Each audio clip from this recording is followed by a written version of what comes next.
Borewell में बच्ची फंसी हुई है। 3 साल की ये बच्ची है। बारिश रेस्क्यू ऑपरेशन में खलल जरूर डाल रही है। 170 फीट गहराई तक खुदाई की जा चुकी है। बारिश के बाद भी पाइप की वेल्डिंग का काम जारी है। रेस्क्यू टीम बारिश रुकने का इंतजार कर रही है। हीरालाल हमारे संवाददाता लाइव इस वक्त हमारे साथ है। हीरालाल, सबसे पहले अपडेट आपसे लेना चाहेंगे, क्या रेस्क्यू ऑपरेशन शुरू हो गया है? अभी तक जो सुरंग बनाने का काम था, जो पाइपिंग का काम था, वेल्डिंग का काम था, वो कहां तक पहुंचा है? लगता है हीरालाल से संपर्क नहीं हो पा रहा, दोबारा उनसे जुड़ने की कोशिश करेंगे। लेकिन फिलहाल आपको बता दें कि कोटपुतली में बोरवेल में फंसी चेतना जिंदगी से जंग लड़ रही है, लेकिन उसके बावजूद भी अभी तक कोई ऐसे इंतजाम नहीं हो पाए हैं कि उन्हें बाहर निकाला जा सके। हीरालाल, अपडेट क्या है आपके पास? क्या शुरू हो गया है पाइप की वेल्डिंग का काम? क्या अपडेट है?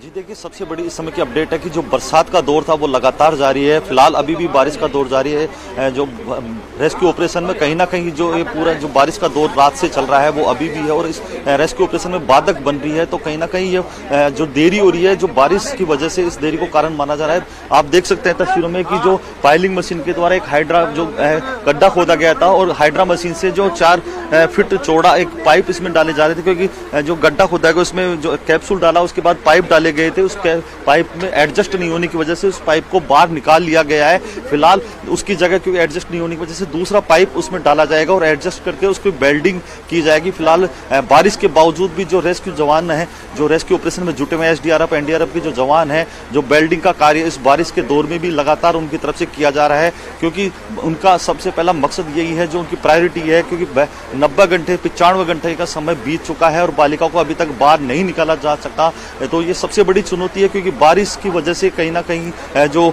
देरी हो रही है, तो वो चाहते हैं कि इस कार्य को अंजाम दिया जाए। बारिश की रुकने की भी जो लोग हैं दुआ कर रहे हैं कि बारिश रुक जाए, लेकिन मौसम का येलो अलर्ट है। आज 3 दिन बारिश का जो मौसम का दौर जो चल रहा है, इसकी वजह से कहीं ना कहीं बारिश की वजह से देरी हो रही है।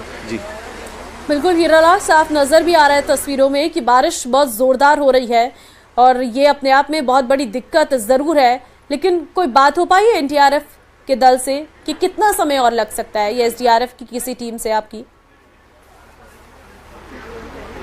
जी देखिए, हमने जिला कलेक्टर से अभी बात की थी, उनसे बाइट ली थी। उनका कहना है कि जो बारिश है कहीं ना कहीं इस रेस्क्यू ऑपरेशन में बाधा जरूर बन रही है, चुनौती है, लेकिन उनकी प्रायोरिटी यही है कि रेस्क्यू ऑपरेशन को अंजाम जल्द से जल्द दिया जा सके। इसलिए उन्होंने यहाँ जो बारिश के बचाव के लिए तमाम जो इंतजाम करने थे वो किए जा रहे हैं। या लाइटिंग की व्यवस्था की जा रही है, तिरपाल उनकी तरफ से लगाएंगे, जो वाटर प्रूफ तिरपाल है उसको लगाया गया। आप देख सकते हैं तस्वीरों में कि जो ये तिरपाल लगाया गया है ये वाटर प्रूफ है और जो इक्विपमेंट बारिश से नहीं भीगे, क्योंकि सीसीटीवी जो मॉनिटर है, कैमरा है, अन्य जो इक्विपमेंट है जो बारिश से खराब होने की जो आशंका बनी है उसको ढकने के लिए, उनको बचाने के लिए यहाँ तिरपाल से ढका गया है। रेस्क्यू जो जवान है वो लगातार बारिश में छतरी लेकर जो वेल्डिंग का कार्य है उनकी तरफ से किया जा रहा है। लगातार रेस्क्यू ऑपरेशन को अंजाम जल्द से जल्द दिया जाएगा, ये तमाम कोशिश उनकी तरफ से की, लेकिन बारिश सबसे बड़ी चुनौती है। तो जिला कलेक्टर का कहना है कि समय अभी हम बता नहीं सकते, क्योंकि अभी इस गड्ढे में जो पाइप डालने का जो कार्य किया जा रहा है वो वेल्डिंग की जा रही है। इन पाइपों को डालने के बाद जो टीम है वो इस कैप्सूल में उतरेगी। उसके बाद 10 फीट की एक जो होल जो सुरंग बनाई जानी है उसको मैनुअली तरीके से एनडीआरएफ के सुपरविजन में वो होल बनाने का जो कार्य है वो किया जाएगा। उसके बाद उसमें जो तकरीबन उस होल को बनाने में 6 से 7 घंटे का जो समय है वो लगेगा। उसके बाद बच्ची को रेस्क्यू करके बाहर निकाला जा सकेगा। जिस तरीके से आप बता रहे हैं हीरालाल, ये तो अभी और लंबा समय लगेगा, क्योंकि 6 से 7 घंटे आप बता रहे हैं कि मैनुअली सुरंग तैयार की जाएगी। जी बिल्कुल, मैं बताना चाहूंगा कि 95 घंटे से ज्यादा का समय बीत चुका है। अब बारिश का दौर शुरू हो चुका है। ये बारिश अभी रुकने वाली नहीं, क्योंकि आज शाम को तक इस बारिश का येलो अलर्ट जारी है। तो कहा जा सकता है कहीं ना कहीं समय बहुत अधिक लग चुका है। शायद इस प्रदेश का जो इस प्रकार से बोरवेल में जो घटना घटी है इस बच्ची के गिरने की, तो सबसे लंबा रेस्क्यू अगर कहा जा सकता है तो कोई अतिशयोक्ति नहीं होगी। तो लगातार जो जिला कलेक्टर हैं, एडिशनल एसपी हैं, तमाम प्रशासनिक अधिकारी हैं यहाँ बैठे हैं, पल पल की अपडेट उस बच्ची के स्वास्थ्य को लेकर वो चर्चा कर रहे हैं, क्योंकि मेडिकल टीम है, बच्ची को बचाना उनकी सबसे बड़ी प्राथमिकता है। क्योंकि 95 घंटे का समय बहुत अधिक समय होता है, बहुत लंबा समय होता है। डोसा की जो घटना थी उससे भी इन जो सबक लेना चाहिए था, वो कहीं ना कहीं बड़ी चुनौती का जो कारण बन सकता है। लेकिन प्रशासनिक अधिकारियों की प्रायोरिटी यही है कि बच्ची को जल्द से जल्द बाहर निकाले, क्योंकि परिजनों की भी चिंता बढ़ती जा रही है। वो है जो दुआओं का दौर है वो लगातार जारी है। ग्रामीण भी यही चाहते हैं कि जो रेस्क्यू ऑपरेशन है वो लगातार जल्द से जल्द पूरा हो। बिल्कुल, चाहता हर को यही है कि बच्ची बाहर निकल आए और ये सिचुएशन से हम डील कर सके और जल्दी से जल्दी रेस्क्यू ऑपरेशन समाप्त हो सके।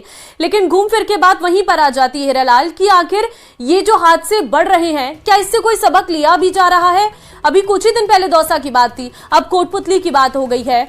न जाने ऐसे कितने बच्चे हैं जो इन बोरवेल में गिरकर जिनकी जान चली गई है। जी देखिए, इन घटनाओं को लेकर जो सबक लेने की बात है वो कहीं नजर नहीं आती, क्योंकि दौसा में जो घटना हुई उसके बाद जो प्रशासनिक अधिकारी हैं वो हरकत में आए, जो सूबे की सरकार है वो भी हरकत में आई। कई प्रकार के आदेश जारी किए जाते ताकि इस घटनाओं की पुनरावृत्ति नहीं हो। जिम्मेदारियां तय की जाती है, अधिकारी जो मीटिंग करते हैं, पटवारी हो चाहे भले सुपरवाइजर हो, ग्राम सेवक हो, उनको सर्वे करके रिपोर्ट प्रस्तुत करने की बात की जाती है, कानून बनाए जाते हैं। लेकिन वो कानून, वो दावे, वो जो रिपोर्ट है वो केवल कागजों तक सीमित होती है। कुछ दिनों तक ये चर्चा रहती है, उसके बाद जैसे जैसे समय बीतता है ये चीजें सब भुला दी जाती हैं और फिर जब कोई नई घटना होती है फिर चर्चाओं का दौर चलता है, फिर कानून बनते हैं। लेकिन सख्ती से जो कानून की पालना होनी बिल्कुल, और यही सबसे बड़ी